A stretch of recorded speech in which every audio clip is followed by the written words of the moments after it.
Hello, Squirrel Tribe. So if you've been here before, you may remember the video, the conversation that we had about a man who received the first ever genetically modified pig kidney transplant. We talked about this maybe a month and a half ago, all right? And people in the comments, you guys let me know that pig parts inside humans is nothing new. A lot of pig parts have been used for like heart valves and other things like that, which I understood, which is, you know, great that we have options on how to keep us living. It's still weird to know you have other animal parts in your body. It feels kind of like an island of Dr. Moreau kind of thing. But the point behind the one with the kidney was that it was a genetically modified kidney, all right? That was the whole reason I thought it was such a big deal, because they had to literally go in and tweak this pig part in order to put it into a human body. And I said on the video then, which I'll try to link it at the end of this if I remember, squirrel brain sometimes doesn't always remember, but I said then that the fact that they were going to genetically modify these things to then put into our bodies, what does that do to us? What happens with us? Because as we've seen over the last couple of years, there are things that they approve to put into our bodies quickly, right? Because, you know, quickly get it done because money, that's really what it all comes down to. And then now they're coming out and saying, oh, that was a horrible idea. It's causing massive issues amongst people who have these things in their bodies now because it didn't do what it was supposed to do and it kind of wreaked havoc. And now there's people with heart issues and all this other stuff, right?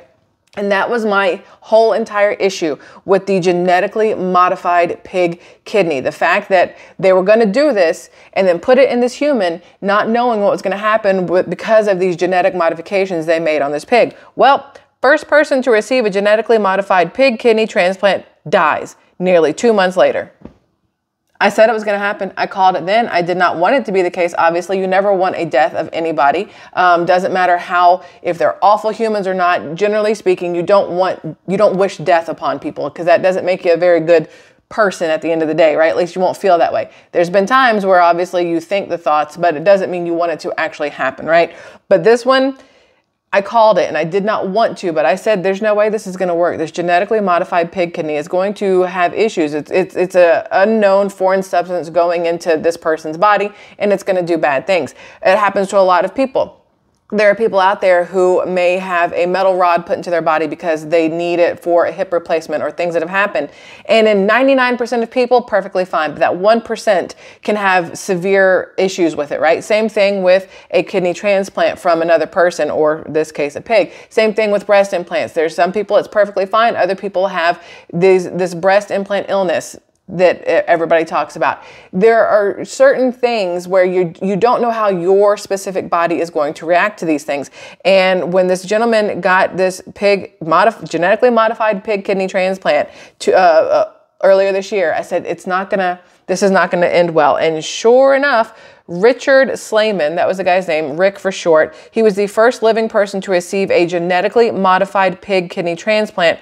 He has died nearly 2 months after the surgery at Massachusetts General Hospital. Again, he was the first ever to receive this transplant, which is why it was a big deal. Slayman, who had a previous kidney transplant in 2018, underwent the pig kidney transplant to provide hope for others in need of transplants, but his doctors did not have any indication that his death was a result of the procedure. Of course, they're going to say that. They're going to have to say that, right? The first recipient of the genetically modified pig kidney died 2 months after he underwent the procedure. It says here he was 62 years old. He turned 62 in March. The transplant team at Massachusetts General Hospital said in a statement it was deeply saddened by Slayman's passing and offered condolences to his family. They said they didn't have any indication that he died as a result of the transplant. And again, they're going to have to say that because they don't want this to be the thing that stops the money pouring into genetically modified pig parts going into humans. They don't want it to stop the people who are willing to be the guinea pigs, no pun intended, although that is pretty funny, the guinea pigs for these kind of things. So they're going to say, oh no, it wasn't that. It was probably something else. Maybe he had something else put into his body the last couple of years that finally caught up to him. I'll let you just go ahead and fill in the thought blanks there, or the blank thoughts there. Nope, that sounds special. Either way, I was not surprised that this happened. We see more and more things being altered, modified, genetically modified. We stop and think about the fact that people today are so much unhealthier than people just 40, 50, 60 years ago. And we think it's because, we have sedentary jobs where people are sitting all day at computers or whatever else. But it comes down to our foods, and not because we're eating crappier things on purpose, but because we're being sold crappier things on purpose. All of our foods, if you go back 50, 60 years, they weren't genetically modified. You had fresh grown vegetables and you had meats that were fed correct things, and you did not have the highly processed things that we have today. So you're going to see more people needing kidney transplants, more people needing all these different things, because our bodies are basically overworked to run all this processed crap through our bodies. We're seeing more and more illnesses, more and more diseases, more cancers, more everything. And it has to do with, it's not some of it may be the pollution, some of it could be climate change and all that other shit that's going on in the ozone, right? But generally speaking, it's the stuff we're putting into our bodies. Even the people out there who are trying to eat as clean as humanly possible, grow their own fruits and vegetables, raise their own protein sources for slaughter, have their own cow for milk sources, right? Even those people are still going to have the possibility of sickness if the ground they are using has chemicals in it from everything that's been going on in our country and in our world, and all the crap we're putting out into the soil to make the vegetables grow faster, all the things we're putting into the vegetables to make the pigs and the cows and the whatevers grow faster. That is where our issues are going to come in. And it sucks to really step back and look at it and think about it, that we are such an unhealthy population, because that's how they want us. They want us to be in need of genetically modified pig kidney transplants. They want us to be in need of Ozempic medicines, right? They want us to be in need of insulin and EpiPens and all these other things. There were not nearly as many allergies 50 years ago as there are today, because all the things that they have done to our food, all these genetic modifications that they want to tell us aren't harmful, aren't whatever else, they are causing issues in our bodies. We're not getting nearly the amount of nutrients we should, because by the time they're done genetically modifying everything and over processing the crap out of it, they've killed all the nutrition that these things could have had. Whether it is your vegetables, your fruits, or your meats, we're losing everything. So now you have people on 15 different vitamins a day and trying to, take everything, get everything they can to ensure their bodies are healthy. But then we turn around and we eat things we get from the grocery store, which is kind of like canceling out all the good that we're doing. You're in the gym 4, 5, 6, 7 times a week trying to lose the weight, but then you go back home and you eat one thing from the center aisles of a grocery store, and it's like you balloon back up, because everything is full of sodium, everything's full of sugars, everything's full of soy, everything's full of just crap in general. They're gonna have to figure out how to put new parts in our bodies if we want to live past 70 years old. I swear it seems like the longevity of life, it doesn't get shorter, but it gets worse. Like, I feel like the majority of people over the age of maybe 85 are worse off than they would have been 40 or 50 years ago, just because their bodies have had to put up with so much. But I also think that the generations now that are in their 70s, 80s, 90s, they're going to live longer than my generation, than the generation below me, my kid, than her generation, because the older generations at least had those good 20 or 30 years of real food in their systems before all this new crap got put in there. Me, it's always been crap, because I'm 42. Everything since I've been alive has been processed and whatever else. My kid, same thing. School lunches, if she goes to a restaurant, if she goes to eat with her friends, if you get popcorn at the movie theater, they're using oils, coconut oils. I can't even really eat popcorn at the movie theater if I don't check and see what oils they use, because coconut oil will kill me. What is that, right? You have so many kids now allergic to sesame and to wheat and to eggs and to dairy and to whatever else. And it's not because those things are bad for you. It's because of everything else that has gone into these things to make them bad for you. The eggs should be fine, but it's what the chickens are eating, because it's the crap that we're putting into the chicken feed.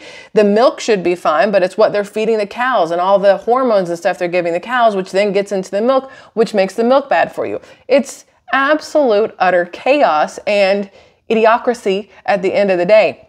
This man dying from this kidney transplant, Does not surprise me at all. Our bodies want to reject things. When we get sick, it's because our bodies are rejecting all this processed bullshit that we're being pushed by all these manufacturers, because it's cheaper for them to process it and fill it with a bunch of wood pulp and crap like that than it is for them to grow real stuff and sell it to us. It would be cheaper in the long run if we literally ate only the perfect amount of calories every day. It'd be cheaper. You might be able to eat healthier if you only ate fruits and vegetables and meat, or just meat. There's people who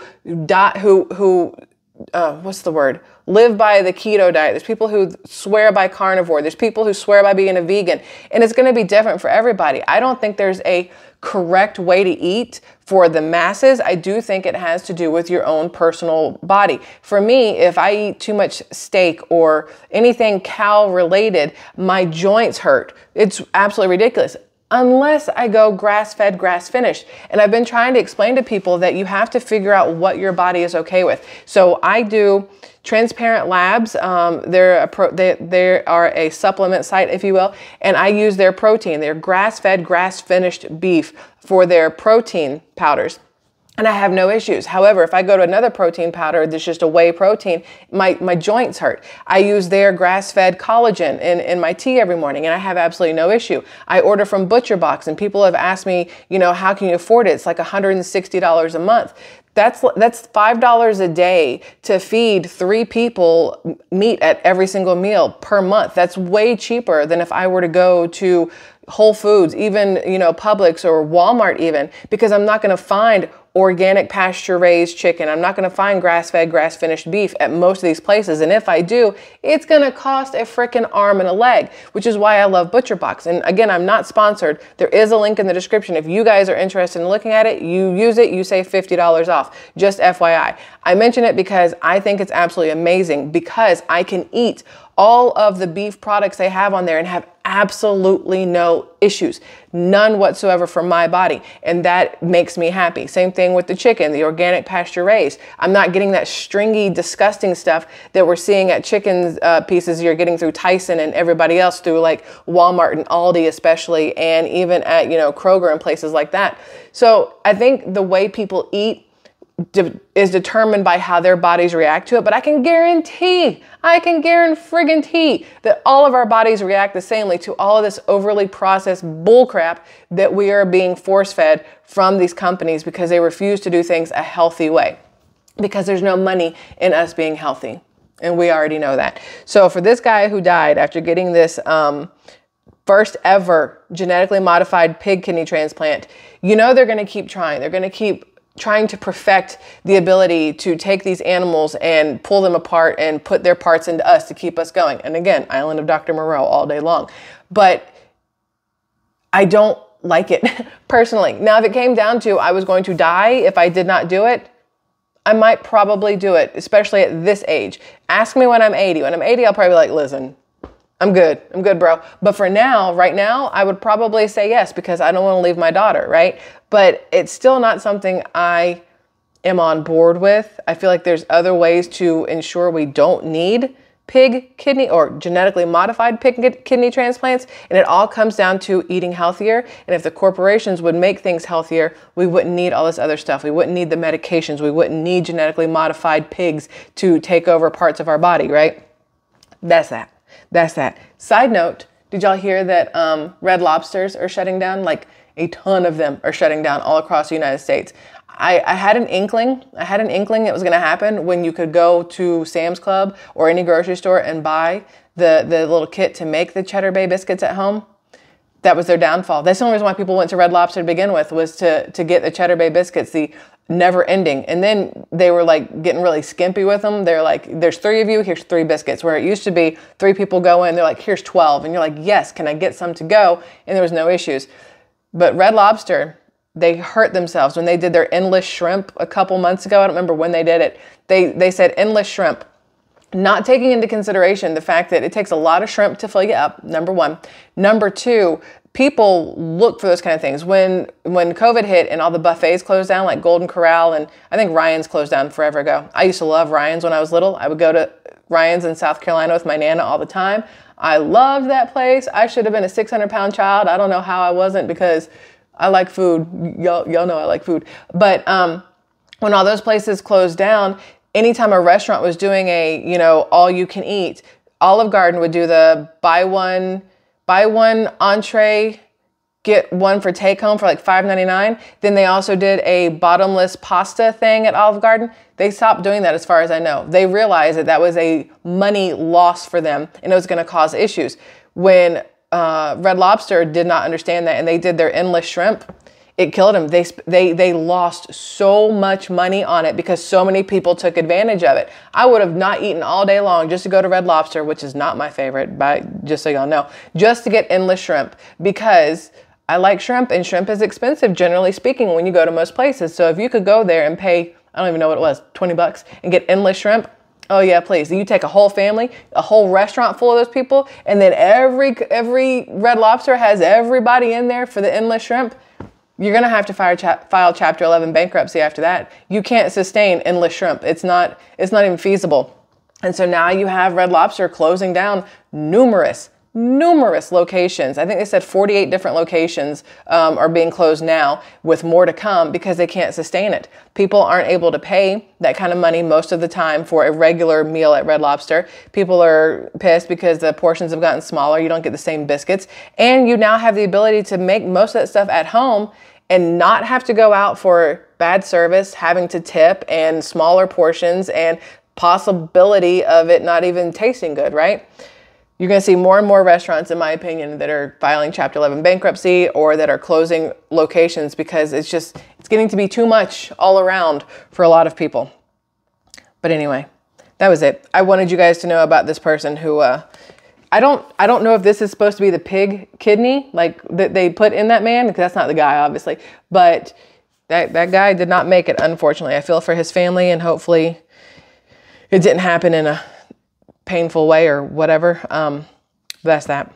Listen, Squirrel Tribe, I love y'all. I hope you have a fabulous rest of your Tuesday, my dudes, and I will see you again later. Bye.